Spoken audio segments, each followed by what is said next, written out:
बिस्मिल्लाहिर्रहमानिर्रहीम। अस्सलामु अलैकुम। खुशामदीद कहता हूँ आपको अपने चैनल सबक कहानी में। चलते हैं आज की कहानी की तरफ। हज़रत सैयदना अहमद बिन मोहम्मद बिन जात रहमतुल्लाह अलैह फरमाते हैं, जिस रात हज़रत सैयदना शुरी बिन यूनुस रहमतुल्लाह अलैह के यहाँ बच्चे की विलादत हुई, उस रात वो मेरे पास तशरीफ़ लाए और 3 दरहम देते हुए कहा, 1 दरहम का शहद, 1 का घी और 1 दरहम के सत्तू दे दो।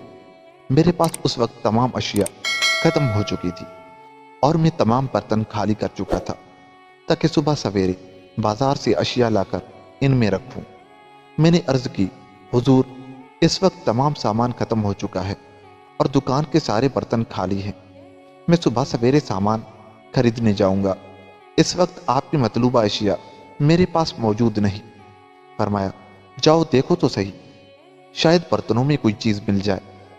मैंने देखा तो सब बर्तन भरे हुए थे और सत्तुओं का थैला भी भरा हुआ था। मैंने बहुत सारे सत्तू और दीगर अशिया आप रहमतुल्लाह अलैह के सामने लाकर रख दी। आप रहमतुल्लाह अलैह ने फरमाया, तुम तो कह रहे थे कि तमाम बर्तन खाली हैं, अब ये सामान इतनी जल्दी कहाँ से आ गया? मैंने कहा, हुजूर, आप सकूत फरमाएं और अपनी मतलूबा अशिया ले जाएं।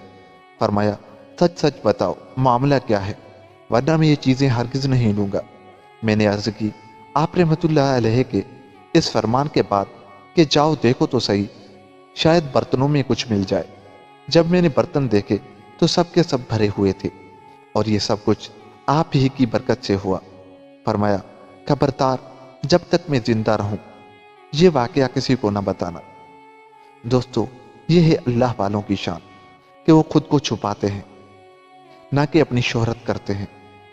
उन्हें शोहरत की भूख नहीं होती, वो तो बस जो काम भी करते हैं अल्लाह ताला की रज़ा के खातिर करते हैं। अल्लाह ताला हमें और तुम्हें उनके तुफेल बख्शे और हमें सीधी राह पर चलने वाला बनाए। मिलते हैं किसी और वीडियो के साथ। अगर आपको हमारी वीडियो अच्छी लगी तो चैनल सब्सक्राइब करते जाएं। खुदा हाफिज।